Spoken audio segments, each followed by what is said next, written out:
No vídeo de hoje a gente vai falar sobre obesidade e quais são os principais males causados pela obesidade e como a gente consegue tratar isso e melhorar a qualidade de vida de todos os nossos alunos.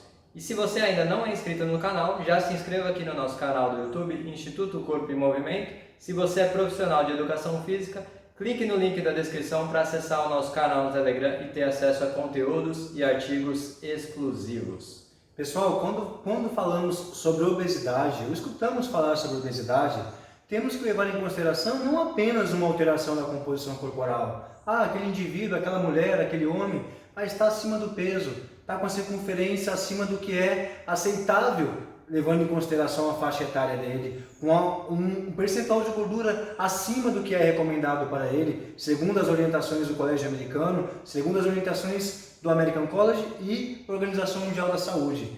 Mas, nos aprofundando um pouco mais no tema obesidade, sabemos que é muito mais abrangente do que a gente pode imaginar. Temos que levar em consideração desde aspectos fisiológicos até os aspectos biomecânicos. Poxa, professor, mas como biomecânicos? O professor Rodrigo, especialista em biomecânica, vai falar um pouquinho sobre a questão dos aspectos biomecânicos e como que a obesidade pode influenciar de forma direta em aspecto biomecânico. E pessoal, não podemos simplesmente pensar em alteração da composição corporal pensando em obesidade. Temos que levar em consideração que esse indivíduo que se encontra num quadro de obeso, ou ele está prestes a se tornar obeso, levando em consideração os dados que a ciência mostra com relação ao pré-obesidade, quase se tornando obeso, levando em consideração os números que são indicados, levando em consideração o IMC, a composição corporal, nós temos que levar em consideração processo inflamatório. Esse indivíduo que está acima do peso, que é obeso, esse indivíduo, sem sombra de dúvidas, é um indivíduo cronicamente inflamado. Sabemos que, em virtude desse aumento da composição corporal com relação à quantidade de gordura, isso aumenta muito a quantidade de citocinas pró-inflamatórias. Professor, mas quais delas? Você pode citar uma? Eu posso. Vamos falar aqui sobre TNF-alfa, fator de necrose tumoral, que pode vir, dependendo o grau na qual se encontra inflamado o organismo desse indivíduo, vir a desenvolver um câncer, por exemplo. Na literatura você pode encontrar o TNF-alfa, o vilão, e não. Nós estamos falando especificamente sobre o vilão, aquele que vai desencadear uma série de reações fisiológicas que não são nada favoráveis ao organismo do indivíduo. Então, olha para você ver o quanto que eu já citei aqui com relação a essa questão da obesidade. Então, não é apenas a alteração da composição corporal. E com esse aumento desse processo inflamatório, uma série de reações em cadeias vão acontecer, fazendo que com o tempo venha a desenvolver uma série de outras doenças. Sabemos que a obesidade tem uma ligação direta com muitas doenças. Pensando naquela sequência de eventos sobre o sedentarismo, a obesidade, a diabetes, a gente sabe que tem uma sequência na qual esse indivíduo acaba adentrando a ela e que muitas vezes não consegue voltar. E mais para frente iremos falar sobre a questão do tratamento. O professor Rodrigo vai falar um pouquinho mais agora. Antes da gente entrar nos aspectos biomecânicos propriamente dito, a gente tem que levar em consideração que, como o Ricardo citou, essa inflamação crônica advinda da obesidade pode gerar fatores ali, além das doenças que a gente vê muito citadas na literatura, a gente vê prejuízos às atividades diárias da pessoa, como por exemplo o fato dela ter menos disposição para realizar suas atividades diárias, menos força para realizar suas atividades diárias, mais dores de cabeça por conta de todo esse processo inflamatório que pode gerar um prejuízo na sua performance do dia a dia. Performance simples como o fato dele conseguir se concentrar para fazer apenas uma única coisa, manter o foco em uma atividade específica, até mesmo no trabalho. Quem consegue manter a alta performance no trabalho com dor de cabeça, com dores articulares? A gente sabe que a artrite, ela também, além do fato do peso corporal implicar diretamente na articulação, esse processo inflamatório advindo da gordura pode prejudicar ainda mais o seu grau de artrite, de artrose, além do fato do peso corporal. E no mundo que a gente vive, em que muitas pessoas têm medo do famoso impacto, não posso realizar nenhuma atividade de impacto. só o fato dela estar obesa ou um pouco mais acima do peso, ela já está gerando maior sobrecarga em todas as articulações, num simples ato de caminhar, num simples ato de se movimentar. Você imagina que nós, no fato de caminharmos uma simples marcha, uma simples locomoção, já geramos um impacto em nossas articulações de aproximadamente 1,2, 1,3 vezes o peso corporal.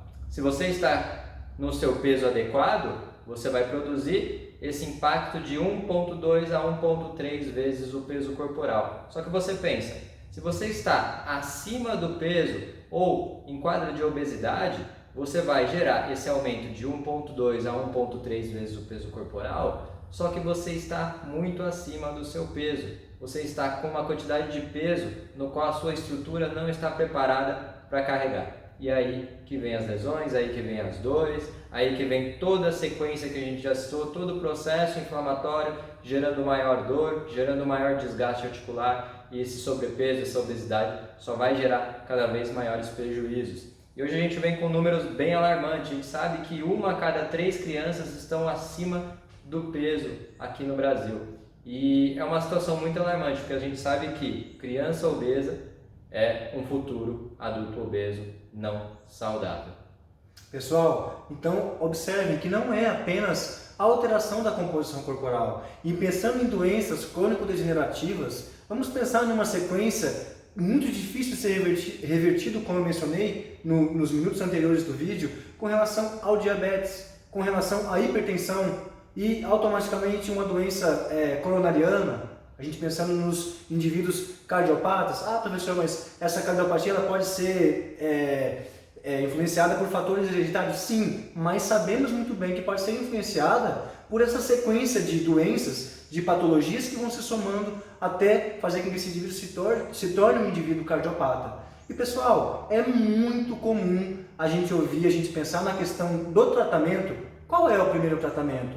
Qual é a primeira opção da grande 95% das pessoas com relação ao tratamento? A intervenção medicamentosa. E sabemos que com a intervenção medicamentosa, com exceções, nós estamos falando de um grau de obesidade na qual a pessoa ainda tem uma autonomia. Por mais que ela tenha uma alteração com relação a essa questão das patologias e doenças crônico-degenerativas, ela conseguir se locomover, conseguir praticar uma atividade física. Sem sombra de dúvidas que pensando no grau de obesidade, né, o nível na qual essa pessoa se encontra, sem sombra de dúvidas ela vai ter que optar de início pela intervenção medicamentosa. Mas a maioria das pessoas tem condições de praticar atividade física, tem autonomia e mesmo assim optam pela intervenção medicamentosa. Isso não quando optam pela redução da banda gástrica, quando faz a cirurgia bariátrica. Mas tem um porém. Tem estudos que mostram que essa diminuição da composição corporal com relação ao peso, ela pode ser sustentada no máximo de 5 a 6 anos, no máximo, se essa pessoa não praticar atividade física. Então, observem que uma coisa depende da outra. Então, não adianta apenas a intervenção medicamentosa ou que seja a intervenção cirúrgica e essa pessoa não mudar o hábito alimentar e não mudar o hábito com relação à prática da atividade física. E essa orientação, né, para a sociedade, para as pessoas com relação a essas alterações e com relação ao tratamento deve ser passado. Isso deve ser disseminado. Então não deixe de compartilhar esse vídeo. Deve ser passado essas informações para que esses números, igual os números que o professor Rodrigo mencionou, para que essas pessoas não venham a se tornar cada vez mais obesos e esse número venha cada vez mais aumentando. Então observe, mas eu vou só ao medicamento e a intervenção médica pensando na questão da cirurgia não vai sustentar durante muito tempo se não for conciliado com a prática da atividade física. Observem que uma coisa depende da outra.